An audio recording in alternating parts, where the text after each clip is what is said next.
Healthwatch. I'm Cindy Berry from Ledgelight Health District. We're standing here today in front of the Groton City Police Department to talk about Substance Abuse Prevention Week, which is coming up in May.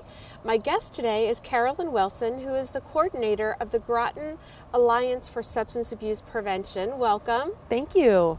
So I see GASP everywhere in Groton. Tell me a little bit about the GASP Coalition. Sure. So GASP has been around since about the year 2000, and we are a community-based substance abuse prevention coalition, which basically means we're interested in finding ways to reduce and prevent substance abuse. And that includes all substances. Sometimes we have grants that make things a little bit more specific, but we're interested widely in making and keeping Groton a healthy and safe place for everybody. Great. And tell me a little bit about your role, the kinds of things that you do in your position, Carolyn. Sure. So I am the GASP Coordinator, and what I do is I oversee the day-to-day functions of the coalition.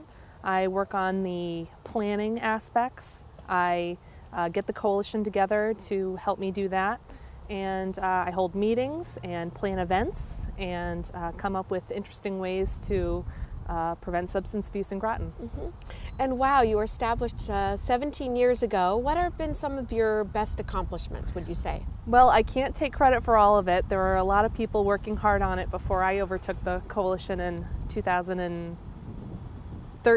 Mm-hmm. But we've done a lot of great things. We have reduced underage drinking by almost half since 2010. Wow. We've seen great strides in underage drinking prevention. We've also seen a huge reduction in tobacco use among youth, mm-hmm. Which is awesome, which is great. And that's taken a long time, I think, nationally to really make a dent in. But in Groton, we're making great strides in that. Some areas that we are spending a little extra time on that haven't made the greatest strides are marijuana use, mm-hmm. E-cigarette use, and prescription drug abuse. Those are areas that we are really focused on to make sure that youth are getting the best education about those so they can make the healthiest decisions for them. Yeah, and I know that there are a lot of strategies that coalitions across the nation are using in order to prevent substance abuse. What are some of the things that GASP is doing? So many of the coalitions across the country are focused on something called environmental solutions or strategies for substance abuse prevention. And what that means is when we do strategies, when we pick our strategies, what we're going to do in Groton, we want to make sure they have the biggest impact as possible. Sometimes when you coordinate smaller programs, they may not reach a lot of people. So we're really looking at improving population health. We want to, move the needle in Groton, not just with a few people. So some of the things that we do are environmental based. So we do a lot of social marketing campaigns, things that a lot of people will see. So that's where I've seen the signs around Right, Groton. so we try to be as visible in the community as possible. And we also try to work on policy change. Are there things that could be improved to make Groton a more drug-free, healthy place? Are there school policies that we can look at? Are there town ordinances we can look at? Those great. are things that have the impact, long-term impact that we're really looking for. And so let's back up a little bit. You're talking about some prevention. Mm-hmm. What about some of the things that cause substance use, Right. and especially in our teenagers? Are there some positive risk factors that maybe help protect kids? Right. So when we're doing our planning, the things that we look at is we want to take a look at Groton and why Groton is different than other communities. So we want to look at our specific risk factors that our youth have and what our protective factors are. So what are some of the risk factors? So risk factors would be anything from youth not thinking that substance abuse is harmful. If they have a low perception that drugs are, they think drugs are okay to use, that's something we want to work on. If we think that parents are being permissive and may not really care what their teens are doing, or we hear that teens think their parents don't care, those are things, family norms, that we'd like to change. Right. So, and how do you find out what those are for Groton? We do surveys every 2 years. We survey a good sample of the 7th to 12th graders in Groton, and we ask them lots of different questions about their behaviors, what they do, what they don't do, their attitudes towards substance abuse and other things, and also their behaviors. So we get a lot of information, not only about substance abuse, but also their mental health and some of the other high-risk behaviors that they might be involved in. And you mentioned protective factors or things in the community that help protect kids. What are some of those in Groton? Right. So it's always great to have a strong family unit and have parents or guardians that are willing to make clear rules and set expectations about substance abuse. It could be any other behavior that's negative too, but always including substance abuse. We're finding that that's very important, to have rules and to really promote those rules and make sure there's no gray area there. We also know that kids need positive and healthy things to do with their time. The more positive things youth are involved in, the better. And do we have enough things for kids to do? We do. We find that Groton youth are very involved in extracurricular activities, whether it be through Parks and Rec, or through their schools, or even private things outside of the community. We find that kids are really interested in a lot of things, and they're busy, which is good. And what about parental supervision? Because I know after school time can be a little tricky. Absolutely. You know, that's always something. We ask kids about, you know, how much time they spend alone. And, you know, I think the older the children are, they have a little bit more free time. And sometimes that can be a risk factor too, if they don't have a lot of supervised time.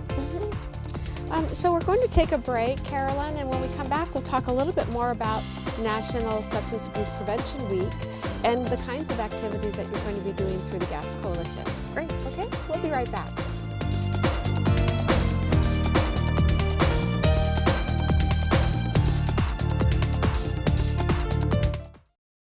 I am a veteran. My victory was finding the strength to be a champion. My victory is having a job I can be proud of. At DAV, we help veterans get the benefits they've earned. My victory was finishing my education. My victory was getting help to put our lives back together. DAV provides veterans with a lifetime of support. My victory is being there for my family. Help us support more victories for veterans.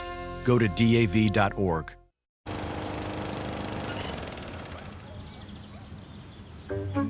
You'd do anything to take care of that spot on your lawn. So why not take care of that spot on your skin? If you're a man over 50, you're in the group most likely to develop skin cancer, including melanoma, the cancer that kills one person every hour. Check your skin for suspicious or changing spots. Go to spotskincancer.org to find out what to look for. A message from the American Academy of Dermatology.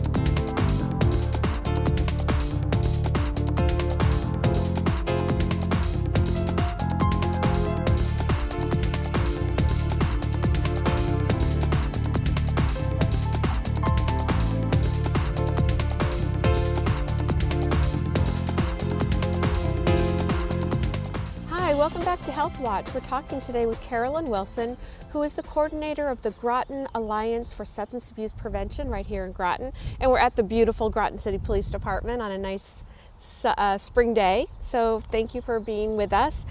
So Carolyn, I noticed that somewhere in the last couple of years, the name has changed from Groton Adolescent Substance Abuse Prevention to Groton Alliance. Right. Tell me about the name change and why that happened. Sure. So, you know, GASP, as we fondly call it, is still GASP. We did make a slight name change to sort of be a little bit more inclusive. So we used to be the Groton Adolescent Substance Abuse Prevention Coalition, and now we're the Groton Alliance for Substance Abuse Prevention. And that's really just to reflect our concern with the whole community, parents, youth, and everybody in between. Same mission, slightly different name. National Prevention Week. Sure. This is a week when what happens and why? Right. So National Prevention Week is an observance that was started at the federal level by SAMHSA, which is the Substance Abuse and Mental Health Services Administration. And it's just a week that happens every year where they really want everybody to zero in on prevention. They want the whole prevention community and people who don't know a lot about prevention to start paying attention to prevention and why it's important. So this year, Prevention Week is May 14th through the 20th. And we're hoping that the community will support us through social media, and that the week will be a reminder for everybody to think about how they can contribute to the cause, whether or not it be parents talking to their kids, or teens celebrating the fact that they don't use substances and encouraging their friends to follow suit, things like that. So it's hopefully going to be a week-long celebration here in Groton that the schools acknowledge and the town acknowledges, and everyone will just spend a little bit more time taking a look at what GASP does. Great. And National Drug Take Back Day is also observed twice a year. How does GASP participate in that? Right, so one of the best things that we've done in recent years is we have installed 2 prescription drop boxes here in Groton. One is at the town police department and one is here at the city police department. And these boxes are available 24 hours a day, 7 days a week for people to dispose of their unused over-the-counter or prescription medications. Oh, even over-the-counter medications? Absolutely, yes. There are some restrictions about what the boxes should have in them, but every year there's an observance of Take Back Day, and that happens twice yearly. There's one in May and one in October. And we will be celebrating that as well at the Groton Senior Center on April 29th, and people will be able to come by and drop off whatever they have. If they can't get to the police department. Great. That's and something what they is can the do. purpose? Yep. Why have a drop box? Right. So we found that prescription drug abuse, one of the things that we're concerned about is access, social access. We find that kids, if they are interested in experimenting with prescription drugs, the place they usually get it from is from a friend or a family member. So we want to make sure that we reduce the chance that there's extra things lying around that might be attractive for youth to experiment with. So that's one aspect of it. And there's also an environmental aspect as well, as a lot of people used to flush their medications, and we know that's not the best choice for the environment. So while it is a prevention strategy, it's really just the safest thing we can do for everybody. Wow, Carolyn, that's really amazing. That's really amazing. Yeah, so it's a great resource that we have here in the community for people.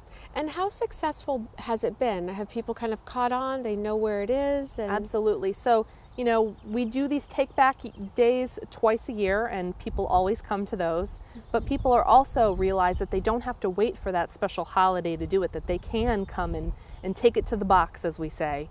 And, you know, I think, you know, we're getting close to about 2 tons of medications over the past 5 years that we've collected. Wow, just in Groton. Yeah, just in Groton, you know, I mean, it really adds up. And not to say that everything in there is, you know, a highly abusable drug. You know, we get a little bit of everything. You know, we get vitamins, we get, you know, all sorts of things, pet medications. But we're collecting a lot, and people know the box is there. The police departments are very supportive of the program, and they're happy to participate in the service. And it's really just an overall really positive, sustainable thing that we have here in town. Gosh, that's really great. Yeah. So what are some of the projects that you're doing? You talked about kind of targeting youth, but also, you know, really talking about substance abuse among the entire community. What are some projects that you're doing specifically for youth? Right, so with youth, one of the things that we really want to focus on the most is education and awareness. So one of the risk factors that we isolate with youth is increasing the perception of harm. And that's a fancy way of just saying we want kids to know that drugs are harmful. And the more they know that they're harmful, the less likely they are to do it. So with teens, some of the things we do is we do a lot of social marketing. You know, we use social media. We try to get the message out in places where they can see it. So social media is a great place. We know that teens utilize that a lot. We also utilize the schools. So we will help the teachers. We will buy them educational materials that they can use in health class to help talk about drugs and alcohol.